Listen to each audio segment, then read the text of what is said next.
The telegraph wire hummed with urgent Morse code as Zachary Brennan stared at the slip of paper in his calloused hand, the words burning into his vision like a brand on cattle hide. "Come now. Storm moving in. I need you. Leela." It was December 1883, and Cannon City, Colorado, had already seen 2 feet of snow in the past week. The clouds gathering over the Rocky Mountains to the west promised something far worse than what had already fallen. Zachary stood on the wooden boardwalk outside the telegraph office, his breath forming white clouds in the frigid air, his heart hammering against his ribs. 3 words. "I need you." Leela Preston had never sent for him before. In the 6 months since she had left for her family's ranch up in the high country, she had written letters, careful and measured, filled with news of her ailing father and the struggling cattle operation they were trying to salvage. But she had never asked him to come. He folded the telegram and tucked it into the inside pocket of his sheepskin coat, right against his chest where he could feel the crinkle of paper with every breath. The street before him was nearly empty, just a few hardy souls hurrying between buildings, bundled against the cold.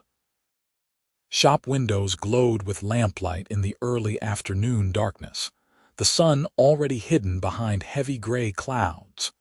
Zachary was not a man who hesitated. At 26, he had spent half his life working cattle drives from Texas to Montana, had broken horses that other men swore were untamable, had weathered droughts and floods and stampedes. But the prospect of riding 60 miles through mountain passes in what promised to be the worst blizzard of the season made even his steady hands tremble slightly as he reached for his tobacco pouch. "You planning something foolish, Brennan." He turned to find Sheriff Thomas Wade standing in the doorway of his office across the street, arms crossed over his broad chest. The older man's weathered face wore the expression of someone who had seen too many young men do stupid things for stupid reasons. "Got business up at the Preston Ranch," Zachary said, rolling a cigarette with practiced ease despite the cold numbing his fingers. "That business worth dying for." Wade stepped down into the street, his boots crunching through the packed snow. "Weather Service is saying this storm is going to be a monster. Already had reports of it dumping 3 feet up in Wyoming. If it swings down through the mountains the way they think it will, those passes are going to be closed for weeks." Zachary struck a match against the rough wood of the telegraph pole and lit his cigarette, taking a long drag before answering. "She sent for me." The sheriff's expression softened slightly. Everyone in Cannon City knew about Zachary Brennan and Leela Preston. They had been inseparable the previous summer, before her father's illness called her home. They had danced together at every social, had taken long rides through the foothills on Sunday afternoons, had sat together on the porch of her boarding house talking until the stars wheeled overhead. Zachary had been working up the courage to ask her father for permission to marry her when the telegram came about the old man's heart trouble. "Son, if you leave now, you might not make it there alive. And even if you do, you will be stuck there until spring thaw. That ranch is isolated as hell even in good weather." "I know." Zachary took another drag, the smoke warming his lungs.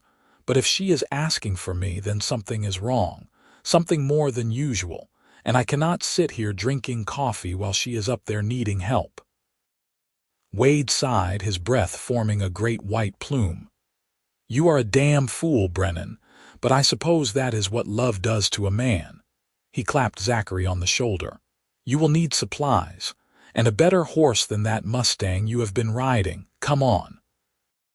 20 minutes later, Zachary stood in the livery stable while Wade negotiated with the owner, a grizzled old cavalry veteran named Morrison. The building smelled of hay and horse and leather, familiar scents that had followed Zachary through most of his adult life. His own horse, a sturdy paint mare named Sage, stood in her stall watching him with liquid brown eyes.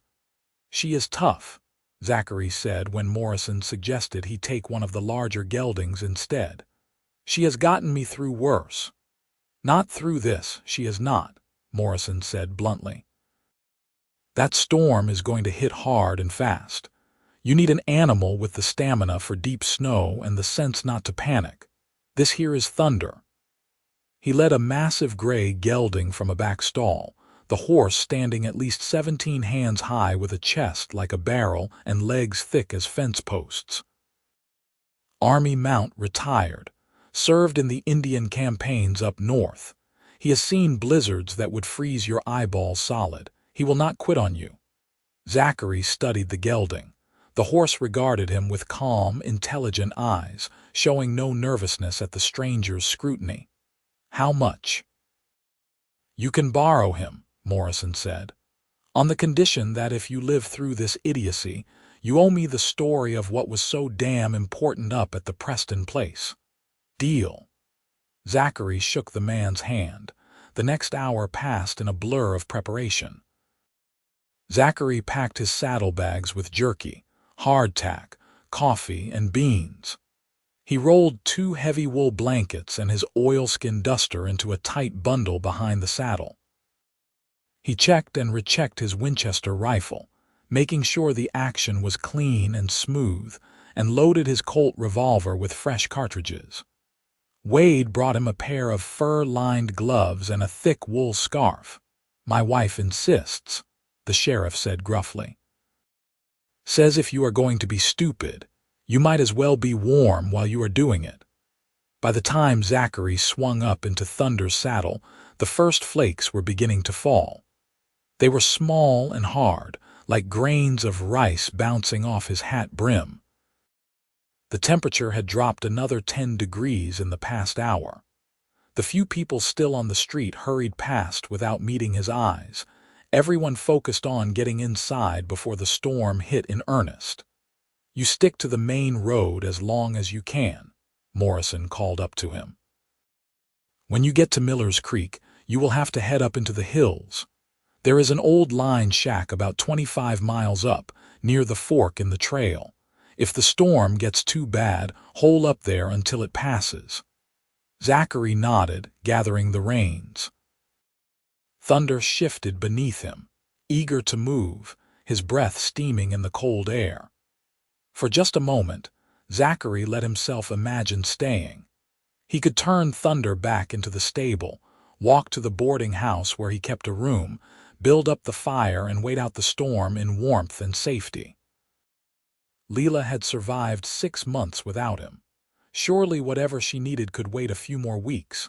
Then he thought of her face the last time he had seen her, pale and strained as she climbed aboard the northbound stage, her green eyes bright with unshed tears. "I will write," she had promised. "And when Father is better, I will come back."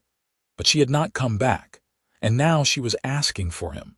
Zachary touched his heels to Thunder's sides, and the big gelding moved forward with a smooth, ground-covering walk. Behind him, he heard Wade mutter something that sounded like a prayer. The ride through Cannon City took only a few minutes. The town fell away behind him as the road led north along the Arkansas River, the water running black and cold between banks piled high with snow. The wind was picking up, coming down from the mountains in gusts that made the bare cottonwoods creak and sway. The snowflakes were falling faster now, still small and hard, stinging when they hit exposed skin. Thunder kept up a steady pace, his big hooves punching through the crusted snow on the road with mechanical regularity. Zachary pulled the scarf up over his nose and mouth, tucking his chin down into his coat collar. His eyes were already beginning to water from the cold. The landscape around him was beautiful in a harsh, unforgiving way. The foothills rose on either side, covered in pine and spruce so dark they looked almost black against the white snow. The road followed the river valley, climbing gradually but steadily. In summer, this was pleasant country, full of wildflowers and birdsong and the music of running water. Now it looked like something from a northern fairy tale, all white and gray and silent except for the wind. Zachary had been riding for about an hour when he passed the last ranch before the high country. Smoke rose from the chimney of the main house, and he saw a figure watching from the window, probably wondering what kind of fool was heading north in this weather. He raised a hand in greeting, but the figure did not respond, just watched him pass like a ghost observing the living. The road grew steeper as the valley narrowed. The river was louder here, rushing over rocks and around fallen logs with a sound like distant thunder. Zachary could feel thunder beginning to work harder, his breathing deepening as the climb took its toll. But the big gelding never slowed, never faltered, just kept putting one hoof in front of the other with admirable determination. The snow was falling heavily now, the flakes larger and softer, drifting down in curtains that obscured the road ahead.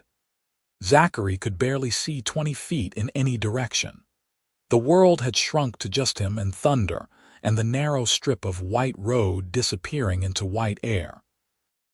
The temperature continued to drop, and he could feel the cold creeping through his layers of clothing, finding every gap and seam. Miller's Creek came into view as a dark line cutting across the road, the water so cold it steamed where it met the air. The bridge was solid, built by the army during the Indian campaigns, but the approaches were drifted deep with snow. Thunder plunged through without hesitation, breaking trail with his massive chest. On the far side of the creek, the road split. The main track continued to follow the river valley, leading eventually to some played-out mining camps in the high peaks. The right fork turned east, climbing up into the hills where the Preston Ranch sprawled across several thousand acres of grazing land that turned to alpine meadow in summer. Zachary rained thunder to the right, and the real climb began. The road here was little more than a track, carved into the side of the hill by miners and ranchers over the years. It switched back and forth up the slope, gaining elevation quickly. The pines crowded close on either side, their branches heavy with snow. Several times Zachary had to duck as thunder passed beneath low-hanging limbs, the snow cascading down onto his shoulders and back. The world had gone completely white. Sky and ground blended together into a seamless void of falling snow. Zachary could not see the track ahead at all now. He was navigating by feel, trusting thunder to find the road beneath the drifts. The wind was howling through the trees, driving the snow nearly horizontal at times. Ice was forming on his scarf where his breath froze, and his eyelashes were crusted with frost. He had no idea how long he had been riding when he realized he could not feel his feet anymore. The cold had crept up his legs despite his heavy boots and wool socks, turning his toes to blocks of wood. His hands were not much better, the rein stiff and awkward in his grip even through the thick gloves. Thunder was laboring now, his sides heaving with each breath, steam rising from his coat despite the brutal cold. They had been climbing for what felt like hours, though Zachary had lost all sense of time in the white chaos of the storm. He knew they should be getting close to the line Shaq Morrison had mentioned, but he could not see anything beyond Thunder's ears. Then, almost miraculously, a dark shape appeared through the snow ahead. It resolved into a small log structure, hardly more than a shed, but it had walls and a roof, and that was all that mattered. Zachary guided Thunder toward it, relief flooding through him. The door was not locked. Nobody locked anything this far from civilization. Zachary dismounted, his legs nearly buckling when they took his weight. He could not feel his feet at all, and his hands were clumsy as he fumbled with Thunder's reins. There was a small lean-to attached to the back of the shack. open on one side but deep enough to provide some shelter from the wind. He led the gelding inside, loosened the cinch on the saddle, and threw one of his blankets over the horse's steaming back. "You earned your oats today, friend," he told Thunder, his voice strange and muffled in the howling wind. The horse lowered his head, sides still heaving, but seemed content enough to be out of the weather. Inside the shack, Zachary found what he had hoped for: a small stove, a pile of split wood, and a few rough bunks built against the wall. His hands were shaking so badly from the cold that it took him 3 tries to strike a match, and when he finally got one lit, he nearly dropped it before he could touch it to the kindling he had arranged in the stove. But then flame caught and spread, and within minutes he had a real fire going. The warmth was almost painful as feeling began to return to his extremities. He sat on one of the bunks, pulling off his boots and socks to check his feet. They were white and waxy looking, but when he pressed on them, color returned. No frostbite then, just dangerously cold. He held his bare feet as close to the stove as he dared, gritting his teeth against the pins and needles sensation as they thawed. Outside, the storm raged on. The wind shrieked around the corners of the shack, and snow hissed against the single small window. Zachary made coffee on the stove, using the last of his water, and ate some jerky while the bitter brew warmed his insides. He knew he should try to sleep, to conserve his strength for the next leg of the journey, but his mind would not settle. He pulled out the telegram and read it again by the light of the fire. "Come now, storm moving in, I need you." The paper was soft from being folded and unfolded, the letters slightly smudged. What could have happened? Was her father worse? Had something happened to the ranch? Had there been trouble with rustlers or claim jumpers? Or, and this thought made his heart ache, had she simply realized that she missed him as much as he missed her? Zachary had not planned to fall in love with Leela Preston. He had not been looking for a wife, had figured he would spend a few more years working cattle and saving money before he settled down. But then he had met her at a church social in Cannon City, and all his careful plans had evaporated like morning mist. She had been wearing a blue dress that matched her eyes, her dark hair pinned up in a style that left a few curls trailing down her neck. She had been arguing with the minister about whether the church should fund a new school, her cheeks flushed with passion, her hands gesturing emphatically. Zachary had been captivated immediately. They had talked for 3 hours that night, sitting on a bench outside the church while the party continued inside. She told him about growing up on the ranch, about learning to ride before she could walk, about her dreams of improving the cattle breeding program her father had started.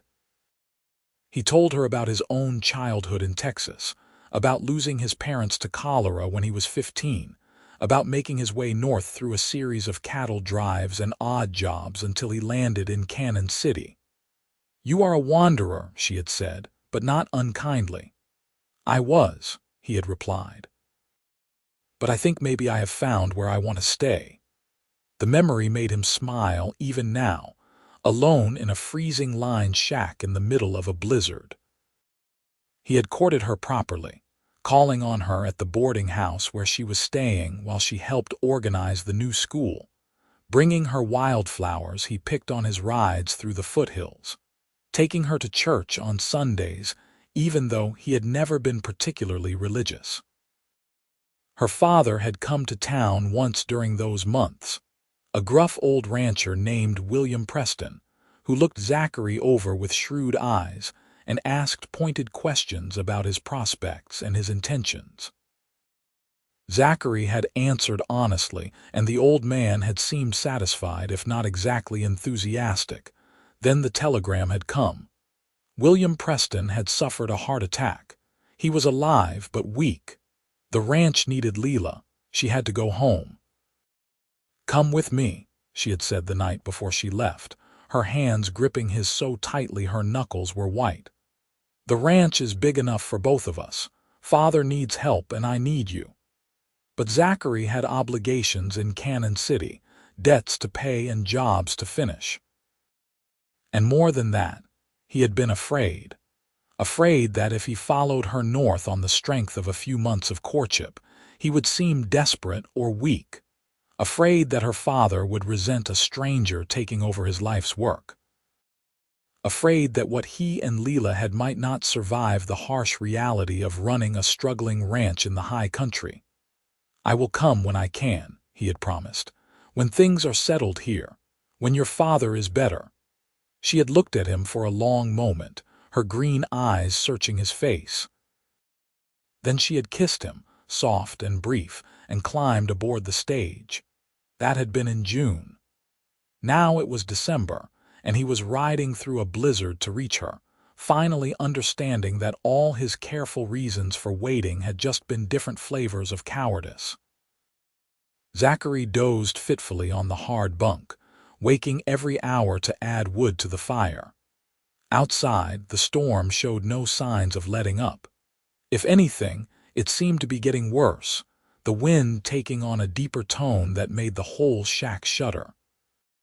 Snow was piling up against the door, and when he looked out the window, he could see nothing but white, when the gray light outside suggested it was morning. Though it was hard to tell through the storm, Zachary forced himself to his feet.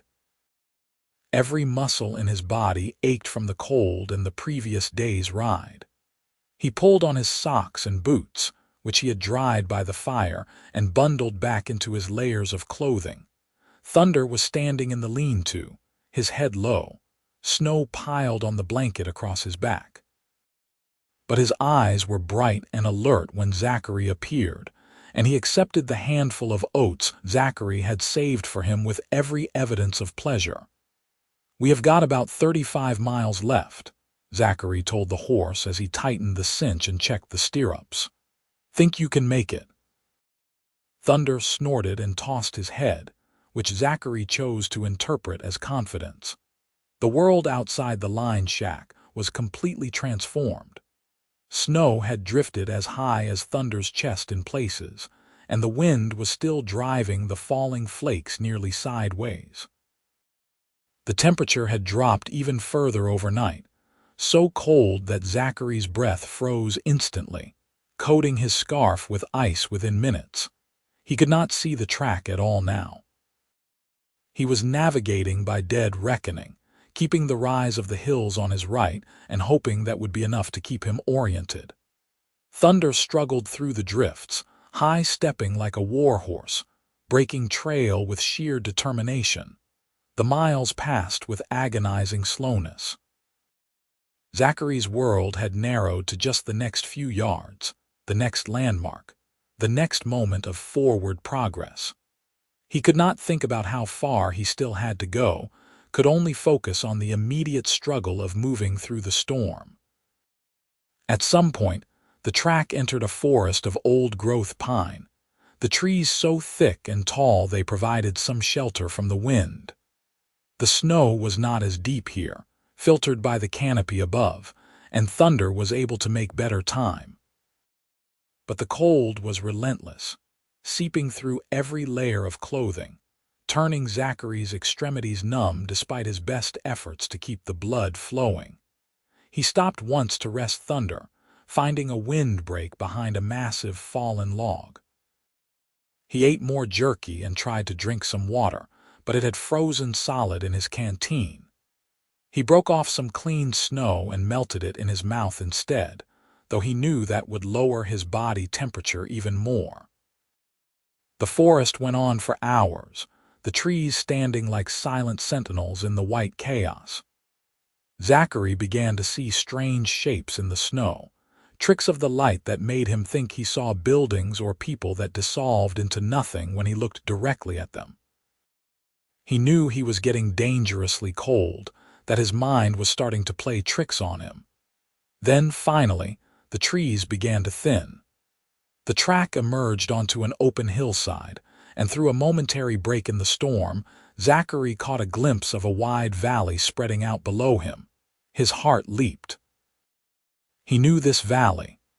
The Preston Ranch was at the far end of it, nestled against the shoulder of a mountain where a spring-fed creek provided year-round water. The sight gave him new energy. He urged Thunder forward, down the long slope into the valley. The wind was even fiercer here in the open, with nothing to break its force, and the snow had drifted deep in places, forcing them to detour around impassable barriers of white. But they were close now. So close. Zachary could picture the ranch in his mind. The solid log main house with its wide porch, the barn and corrals, the bunkhouse where the seasonal hands stayed during roundup. Would there be smoke rising from the chimney? Would Leela be watching from the window, waiting for him? The valley seemed to go on forever. Zachary's sense of distance was completely distorted by the storm. What should have been an hour's ride stretched into 2, then 3. Thunder was stumbling now, exhausted from the constant battle through the drifts. Zachary's own body had moved beyond cold into a strange numb state where nothing seemed quite real. Then, like a miracle, he saw a fence post emerging from the snow. Then another. A fence meant the ranch was close. He followed the line of posts, using them as a guide through the white void. The buildings appeared so suddenly, they almost startled him. First the barn, a dark bulk looming out of the storm, then the bunkhouse, and finally the main house itself, smoke rising from the chimney only to be shredded by the wind. Zachary slid down from Thunder's saddle, his legs refusing to hold him at first. He clung to the stirrup, forcing his frozen limbs to obey. Then he led Thunder toward the barn, every step an act of will. The barn door was not latched. It swung open when he pulled on it, revealing blessed darkness and the smell of hay and animals. He led Thunder inside and stood for a moment in the relative warmth, waiting for his eyes to adjust. There were a half-dozen horses in the stalls, all of them turning to regard the newcomers with curiosity. Zachary recognized Leela's mare, a pretty sorrel named Copper, and her father's old gelding. The other horses were unfamiliar, which was odd. In winter, the ranch should not need many horses. He put Thunder in an empty stall, removed the saddle and bridle, and rubbed the horse down as best he could with a handful of straw. There was hay in the manger and water in the bucket. Thunder immediately buried his nose in the hay, too tired to even drink first. "You are a hero," Zachary told him, patting the horse's sweaty neck. "I owe you my life." Then he turned toward the barn door, toward the house beyond, and made himself walk forward even though every instinct screamed at him to collapse into the straw and sleep. The distance between the barn and the house could not have been more than 50 yards, but it felt like miles. The wind nearly knocked him down twice, and the cold was so intense it burned like fire in his lungs. But he could see light in the windows of the house, warm and welcoming, and that pulled him forward. He climbed the porch steps, his boots leaving clumps of snow on each one, and raised his hand to knock. But before his frozen knuckles could make contact with the wood, the door swung open. Leela stood in the doorway, her dark hair loose around her shoulders, her green eyes wide with shock.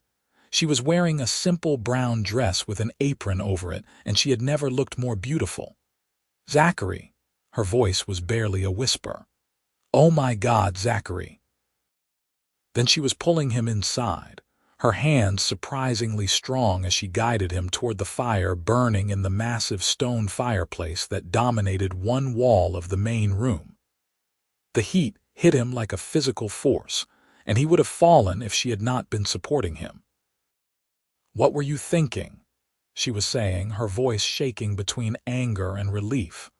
"Riding through this storm, you could have died. You could have frozen to death out there, and I would never have known. I would have just wondered why you never came, and you asked me to come, Zachary managed through lips that felt like wood. Your telegram said you needed me, so I came. She stared at him, her eyes filling with tears. I sent that telegram 3 weeks ago before the storm. I never expected you to try to ride through this. I thought you would wait until spring. I just wanted you to know that I wished you were here, not that you should actually. You needed me, he repeated. That is all I needed to know. Leela made a sound that was half laugh, half sob, and then she was unbuttoning his coat with shaking fingers, peeling away the frozen layers while he stood there and let her. She called out, and an older woman appeared from a back room, her lined face creased with concern. Together they got Zachary out of his wet clothes and wrapped him in blankets, settled him in a chair close to the fire. The older woman brought him hot broth, which he sipped slowly, feeling the warmth spread through his chest. Leela knelt beside his chair, chafing his hands between hers, her tears falling freely now. You are completely insane, she told him. No sane man rides 60 miles through a blizzard just because a woman sends him a telegram. I guess I am not sane then, Zachary said. His voice sounded more normal now, less like stones grinding together. Not where you are concerned. She looked up at him, and the expression on her face made the entire terrible journey worthwhile. I have missed you so much, she whispered. Every single day. I thought I could do this without you, thought I could be strong and handle the ranch and take care of Father and not need anyone. But I was wrong. I need you, Zachary. Not just to help with the work, but because I love you and I cannot imagine my life without you in it. Zachary's heart felt too large for his chest. He freed one hand from hers and reached up to cup her cheek, his thumb brushing away her tears. I love you too. I have loved you since that first night outside the church. I should have come with you in June. I was a coward for letting you go alone. You are here now, she said. That is what matters. They stayed like that for a long moment, just looking at each other, everything they had been too afraid to say over the past 6 months finally out in the open. Then Leela rose and kissed him, soft and sweet, and Zachary thought that even if the storm never ended, even if he was stuck here forever, it would be enough. The older woman cleared her throat gently. I will make coffee, she said, a smile in her voice, and disappeared back into the kitchen. That is Mrs. Henderson, Leela explained, settling onto the arm of Zachary's chair. She is the housekeeper. She has been here since I was a child. And your father? Zachary asked, looking around the room.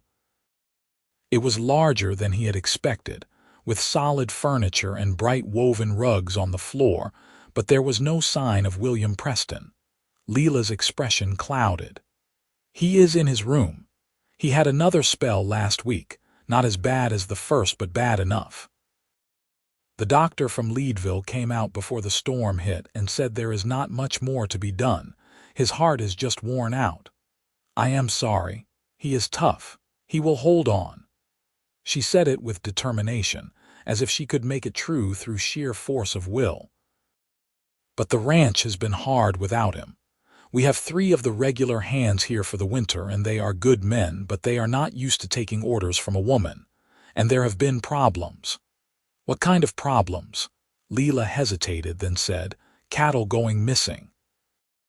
At first I thought it was just natural loss, animals wandering off or getting taken by wolves. But it has been too many, too regularly. Someone is rustling our stock. Zachary felt anger kindle in his chest, burning away some of the lingering cold. Do you have any idea who?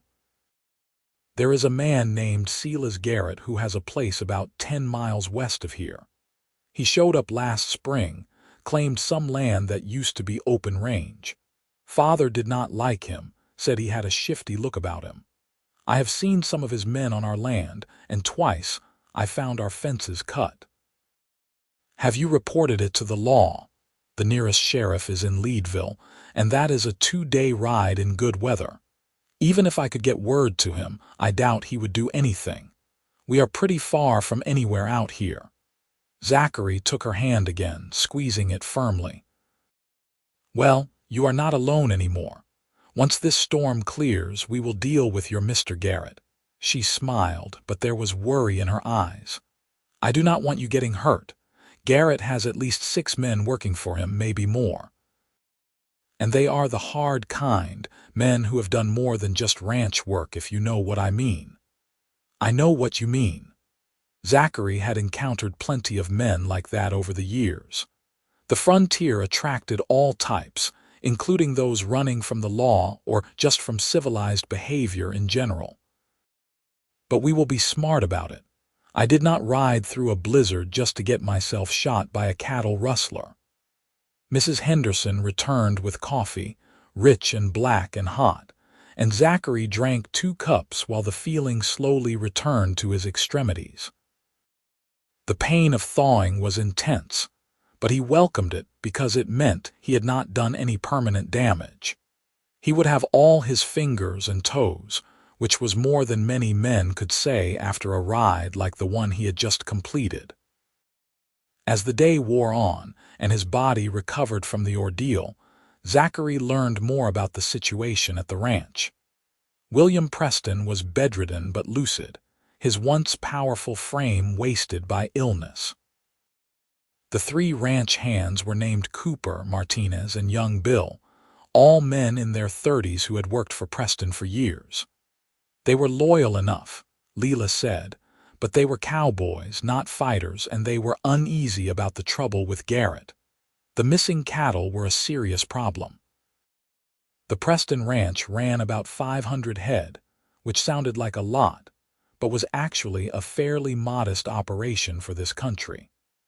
Losing even 50 or 60 animals to rustlers could be the difference between profit and loss for the year. And if word got out that the ranch was vulnerable, other opportunists would move in. "Why did you not write to me about this?" Zachary asked as they sat together by the fire that evening. Mrs. Henderson had made a substantial dinner of venison stew and fresh bread, and Zachary had eaten enough for 3 men, his body desperate for fuel after the past 2 days of hardship. "I did not want to worry you," Leela admitted, "and I thought I could handle it myself. I have been running this ranch since Father got sick. I know the cattle business as well as any man." "I am not questioning your capability," Zachary said gently, "but there is a difference between running a ranch and dealing with criminals. You should not have to face that alone." She was quiet for a moment, staring into the fire. Then she said, "I was afraid." "Of Garrett?" "No." "Well, yes, but not just him. I was afraid that if I asked you for help, you would think I was weak, that you would see me as just another helpless woman who could not manage her own affairs." Zachary turned to face her fully, taking both her hands in his. "Leela, I have never thought you were weak. You are one of the strongest people I know, but being strong does not mean doing everything alone. It means knowing when to ask for help and trusting the people who care about you to provide it." Her eyes were bright with unshed tears. "I am not used to trusting people. After Mother died, it was just Father and me for so long. We had to be self-sufficient because there was no one else to rely on." "You have me now," Zachary said, "and I am not going anywhere." She leaned against him, her head on his shoulder, and they sat like that while the fire crackled and the storm raged outside. Zachary felt a deep sense of peace settle over him despite the dangers that lay ahead. This was where he was meant to be, not just at this ranch, but with this woman, facing whatever challenges came their way together. The storm lasted 3 more days. During that time, Zachary recovered his strength and started to learn the rhythms of the ranch. He met William Preston, a gaunt man with fierce eyes who gripped Zachary's hand with surprising strength and said, "About time you showed up, boy. My daughter has been pining for you, something awful." "Father," Leela had protested, her cheeks turning pink. But the old man had just laughed, a sound that turned into a cough that took several minutes to subside. When he caught his breath again, he said to Zachary, "Take care of her, and take care of this place. It has been in the Preston family for 20 years, and I will not have it stolen by some two-bit rustler." "I will do my best, sir," Zachary promised. He also spent time with the ranch hands, learning their measure. Cooper was the oldest, a steady man from Missouri with graying hair and a calm demeanor. Martinez was from Texas, quick to smile and skilled with horses. Young Bill, who was actually close to 30, despite his nickname, was a local boy from Leadville who had been working ranches since he was 15. All three were clearly devoted to Leela and protective of the ranch, but they were also clearly relieved to have another man around, someone who could take the lead in the confrontation with Garrett that everyone knew was coming. On the fourth day, the storm finally broke. The clouds lifted, revealing a world transformed by snow. Drifts were piled as high as the barn roof in places, and every tree and fence post wore a thick coat of white. The cold remained intense, but the wind had died down, and the sun shone with that brilliant clarity unique to mountain winters. Zachary and the three hands spent that day digging out, clearing paths between the buildings and breaking the ice on the water troughs. The cattle had huddled in the lee of the hills during the storm, and they now had to be checked and counted. Some had died from the cold, frozen where they stood, but most had survived. It took another week before the trails were passable enough to really explore the range. By then, Zachary had a good sense of the ranch's layout and operation. The grazing land extended over several thousand acres, from the valley floor up into the higher meadows that would be lush with grass come summer. There were lined shacks in the far corners of the property, places for hands to shelter during long days of riding fence or watching over the herd. On a cold morning in early January, Zachary saddled Thunder and rode out with Cooper to check the northern boundary of the ranch, where Leela had said most of the trouble with Garrett had occurred. The snow was still deep, but Thunder handled it with the same determination he had shown during the blizzard, and Zachary was grateful all over again for Morrison's wisdom in lending him the big gelding. They found the cut fence about 2 hours into their ride, the wire snipped clean in 3 places, and the posts pulled aside to create a gap wide enough to drive cattle through.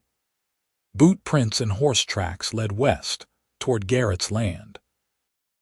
"This was done recently," Cooper said, dismounting to examine the tracks. "Since the storm, maybe just a day or 2 ago." Zachary felt his jaw tighten. "Bold of them, cutting fence this close to the home place. They are getting bolder every week. Used to be they would just drive off stragglers from the far corners of the range. Now they are coming right into the heart of the property." They followed the tracks for about a mile before Cooper reined in. "Garrett's place is just over that ridge.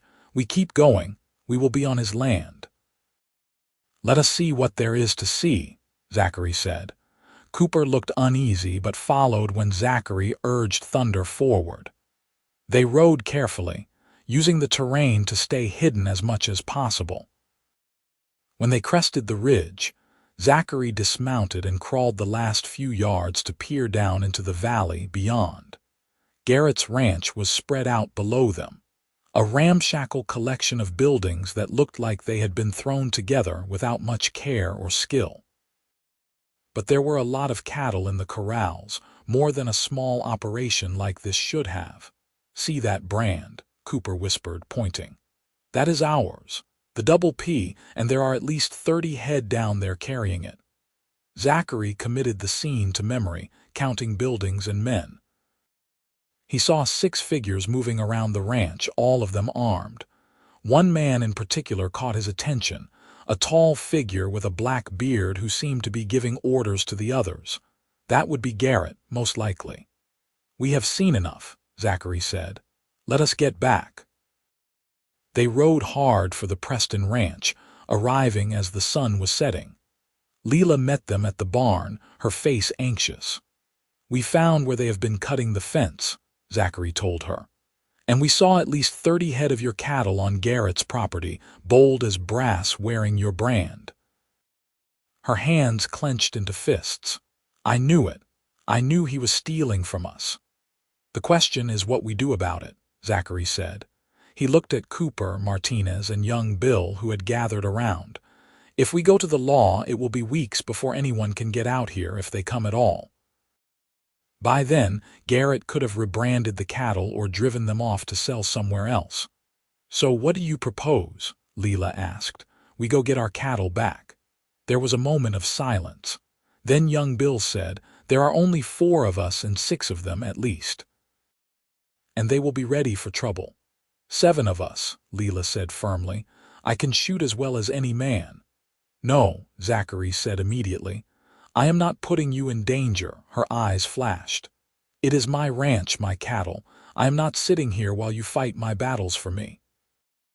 They stared at each other, and Zachary saw the same fierce determination that had first drawn him to her. He also saw that arguing with her would be pointless. "Fine," he said, "but you stay back and only shoot if absolutely necessary." "Agreed."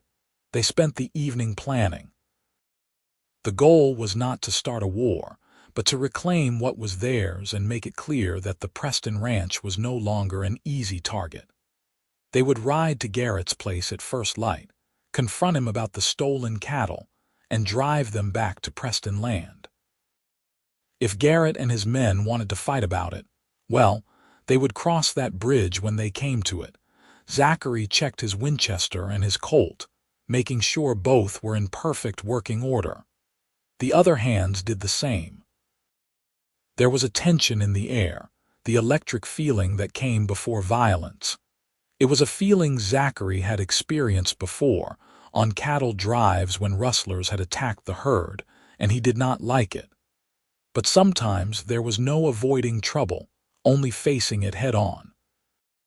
That night, he and Leela sat together on the porch despite the cold, wrapped in blankets and watching the stars wheel overhead. The sky was perfectly clear, the stars so bright they seemed close enough to touch. "Are you afraid?" Leela asked quietly. "A little," Zachary admitted. "I would be a fool not to be, but mostly I am just angry. Garrett has been preying on you because he thought you were vulnerable. I want to show him he was wrong." "What if someone gets hurt? What if you get hurt?" Zachary took her hand, his fingers tangling with hers. "I did not ride through a blizzard to reach you just to get myself killed by a cattle rustler. I've got plans for the future, and they all include you." She turned to look at him, her eyes searching his face. "What kind of plans?"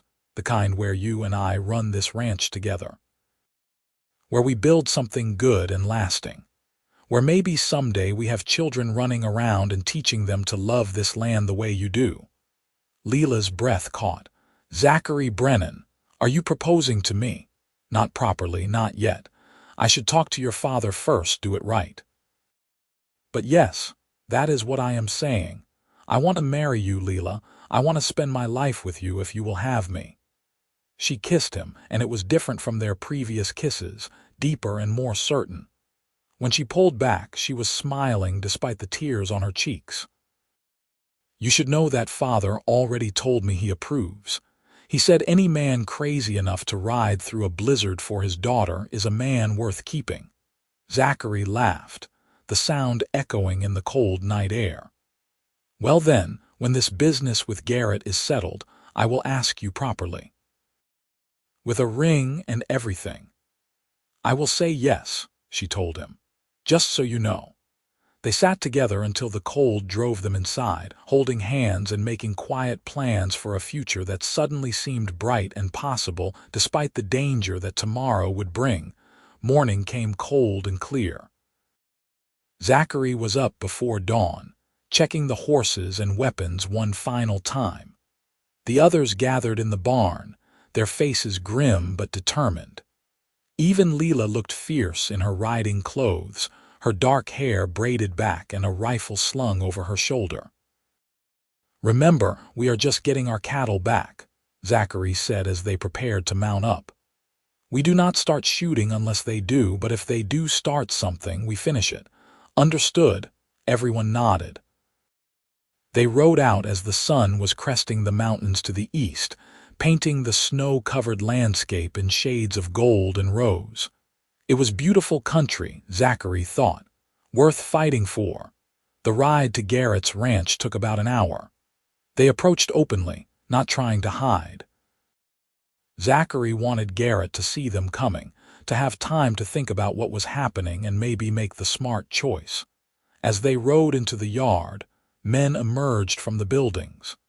Zachary counted 6, just as he had seen before. The tall, bearded man stepped forward, his hand resting on the gun at his hip. "This is private property," Garrett called out.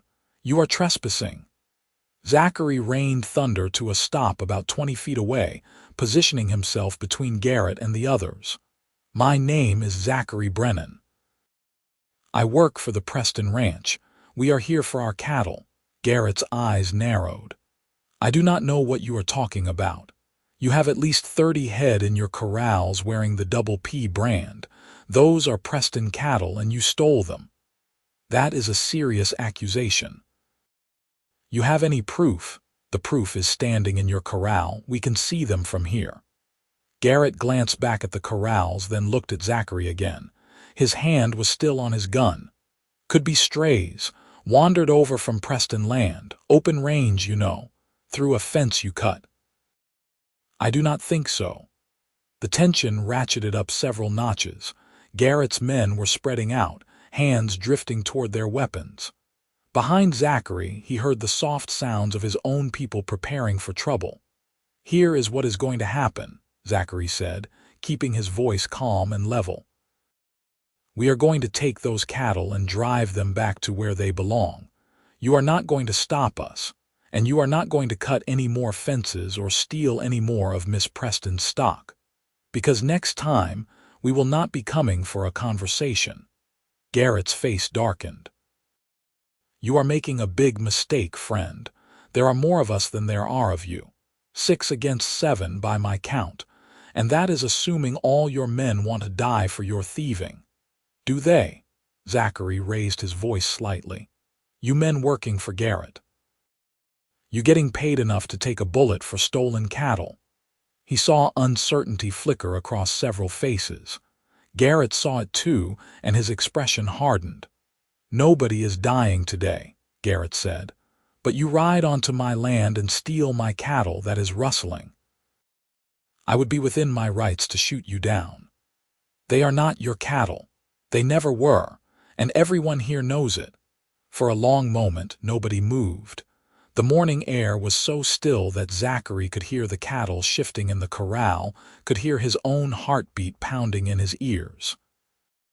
His hand was near his gun, ready to draw if needed, but he was desperately hoping it would not come to that.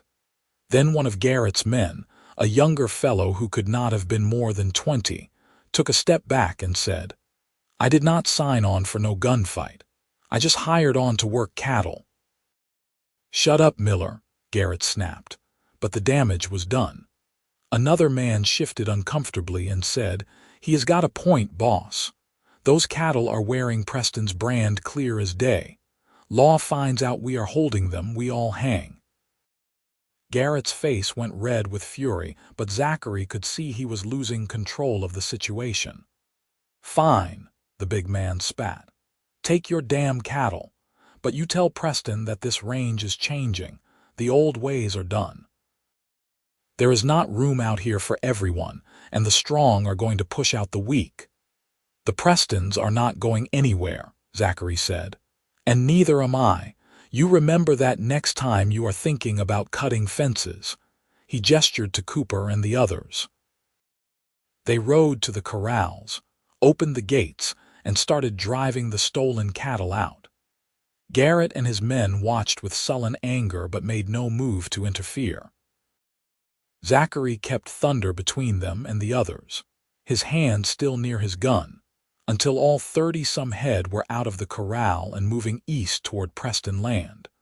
Only when they were well clear of Garrett's ranch did Zachary allow himself to relax slightly. They had gotten what they came for without anyone getting killed. But he knew this was not over. Men like Garrett did not take humiliation well. The cattle were tired and did not want to move quickly, which made the return journey slow. It was nearly dark by the time they got the herd back onto Preston Land and through the repaired fence. Everyone was exhausted but triumphant. "We did it," Leela said, riding up alongside Zachary. Her face was flushed with cold and excitement. "We actually did it. We did. But Garrett is not going to let this go. We need to be ready for retaliation. Let him try. We have shown him we are not afraid." Over the next weeks, they settled into a watchful routine. Someone was always on patrol, riding the boundaries of the ranch looking for signs of trouble. The fence was repaired and reinforced.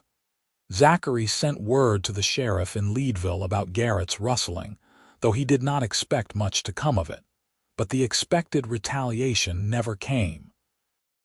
Word filtered back through the few neighbors in the area that Garrett had lost half his crew after the confrontation. Men who had decided they did not want to work for someone who would get them killed or hanged over stolen cattle. Without the manpower to run his operation, Garrett seemed to have pulled back.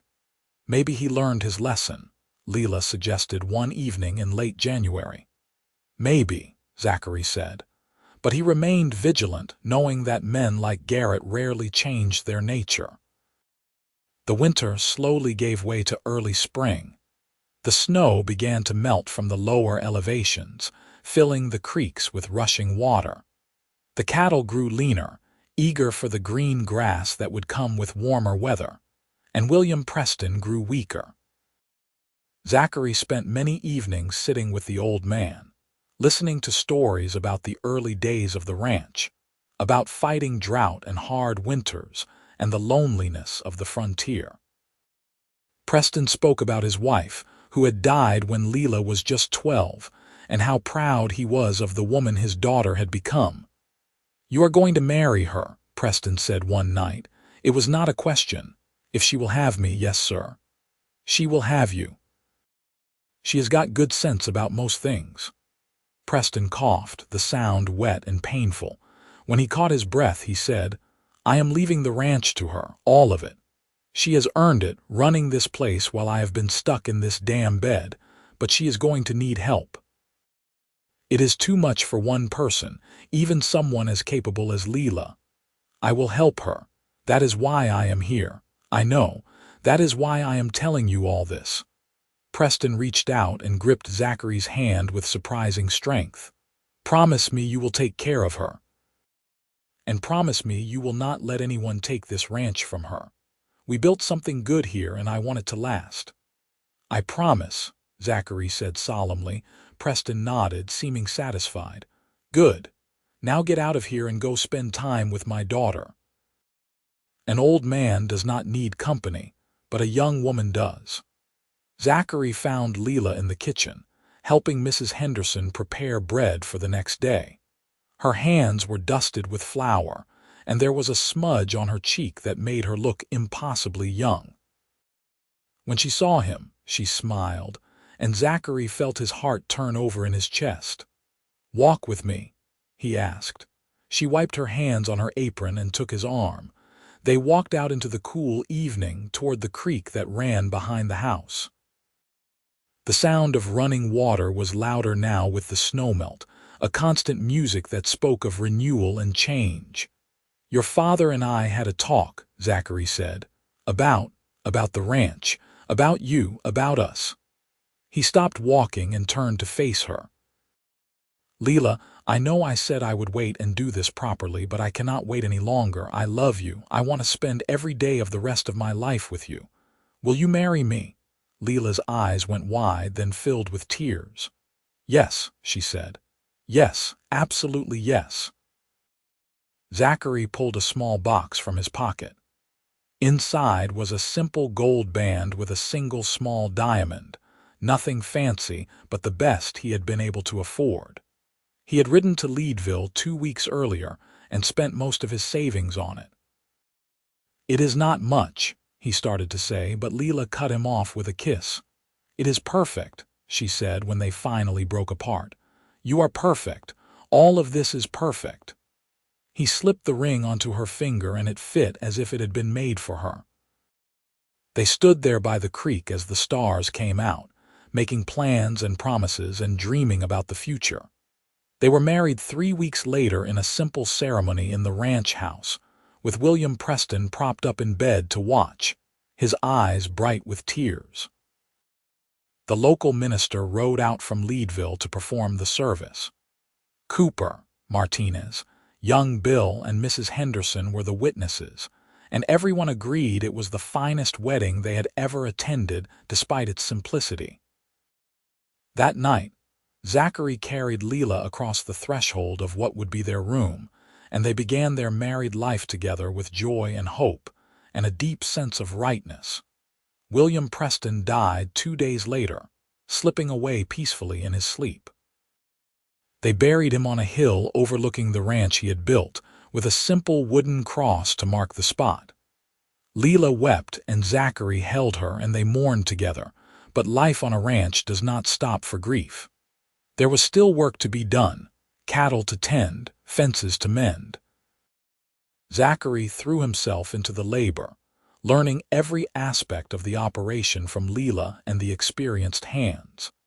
He proved to have a knack for the business side of ranching, negotiating good prices for their cattle and finding new markets in the growing mining towns of the Rockies. Spring turned to summer, and the high meadows exploded with wildflowers. The cattle fattened on rich grass, and the ranch began to show a profit for the first time in years. Zachary and Leela worked side by side from dawn to dusk, building not just a successful business but a true partnership. There was still the occasional trouble. A cougar took a calf in July, and Zachary spent 3 days tracking it through the high country before he finally got a clean shot. Some drifters tried to steal horses from the corral in August, but young Bill caught them and ran them off with a few warning shots. And once, in early September, Zachary saw riders on the western boundary of the ranch, watching from a distance. He was almost certain one of them was Silas Garrett. But they did not cross onto Preston land, and after a while they rode away. "He is still out there," Leela said when Zachary told her about it. "I know. But he has not tried anything since that day we took the cattle back. Maybe he has decided it is not worth the trouble. Or maybe he is just waiting for his chance." Zachary pulled her close, resting his chin on top of her head. "Let him wait. We are ready for whatever comes." In October, Leela told him she was pregnant. Zachary felt a joy so intense it almost frightened him. They were going to have a child, a new life to love and protect. The ranch suddenly felt less like a business and more like a legacy, something to build and preserve for future generations. Winter came again, though not as harsh as the previous year. The passes stayed open longer, and they were able to get supplies from Leadville well into December. Zachary had learned from his previous winter's experience, and made sure they had everything they might need to last through the cold months. Food, medicine, extra feed for the animals. The baby was born in April of 1885, a healthy boy with Leela's dark hair and Zachary's gray eyes. They named him William after Leela's father and called him Will. Mrs. Henderson fussed over the infant like he was her own grandchild, and even the ranch hands were charmed by the tiny person who had joined their family. Zachary discovered that being a father was both harder and more rewarding than anything he had ever done. The sleepless nights were exhausting, but holding his son and watching him grow made every sacrifice worthwhile. He understood now in a visceral way what William Preston had meant about building something lasting.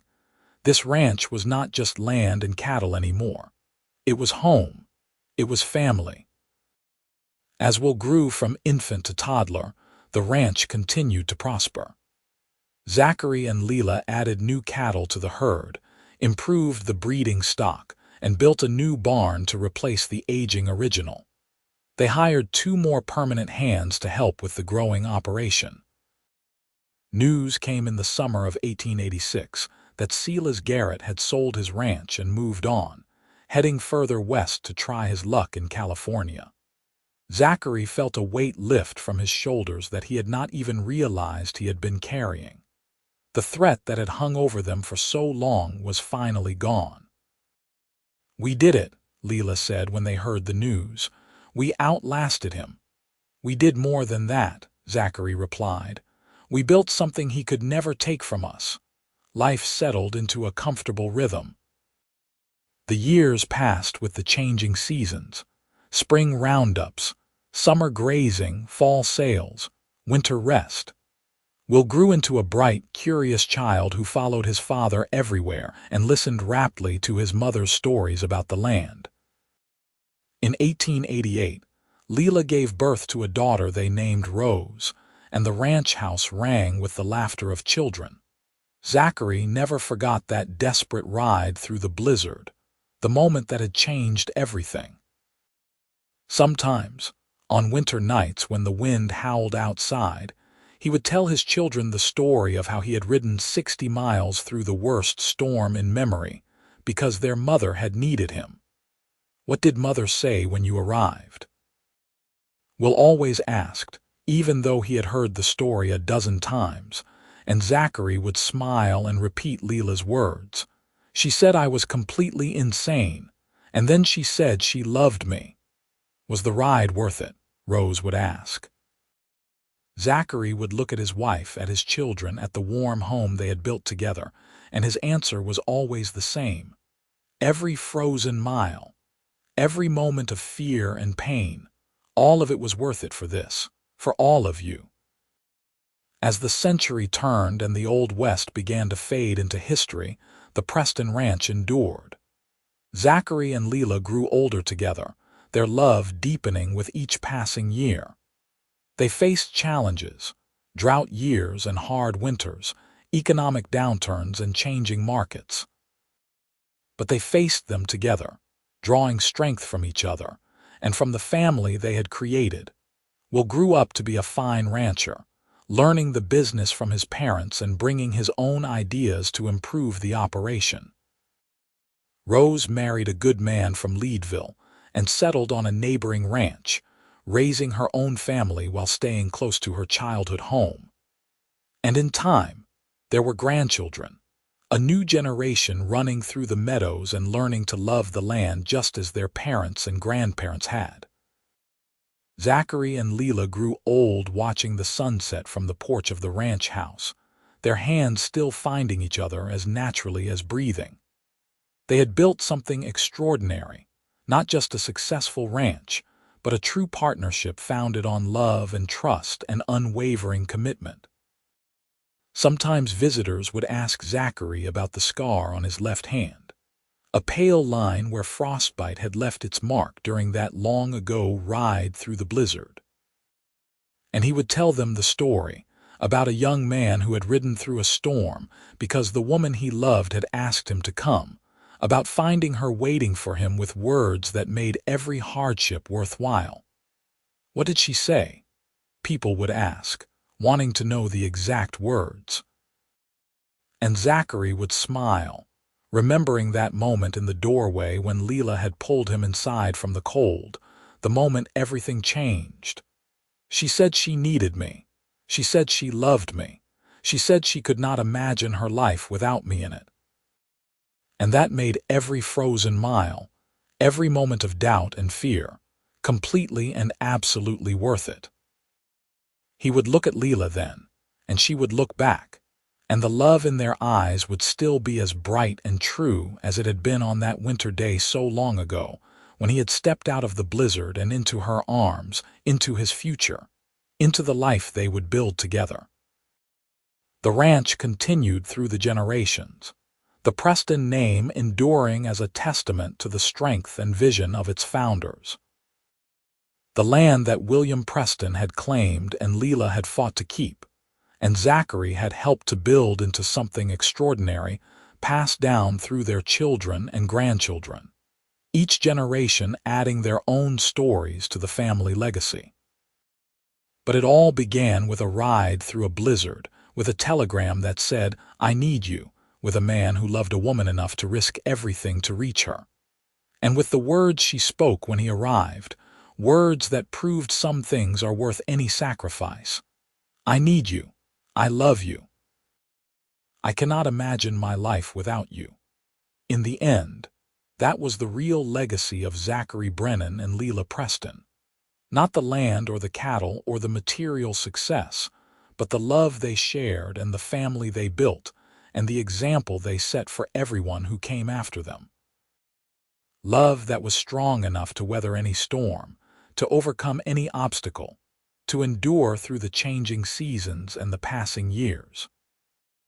On a spring morning in 1922, Zachary Brennan passed away peacefully in his sleep at the age of 65, Leela's hand in his just as it had been for nearly 40 years. She followed him 6 months later, unable to imagine life without her partner, her love, her heart. They were buried together on the hill next to William Preston, overlooking the ranch they had built and the land they had loved. Their children and grandchildren gathered for the funeral, 3 generations united in grief and gratitude for the remarkable couple who had shown them what true love looked like. Will, now middle-aged and running the ranch with his own son learning at his side, stood at the graves and told the story one more time. "Grandfather rode through the worst blizzard anyone had ever seen," he said, his voice carrying across the assembled family. 60 miles through snow and ice and cold that would have killed most men. He rode because grandmother sent for him, because she needed him. And when he arrived, frozen and exhausted and half dead from the journey, she told him he was insane. And then she told him she loved him. The family smiled through their tears because they all knew the story.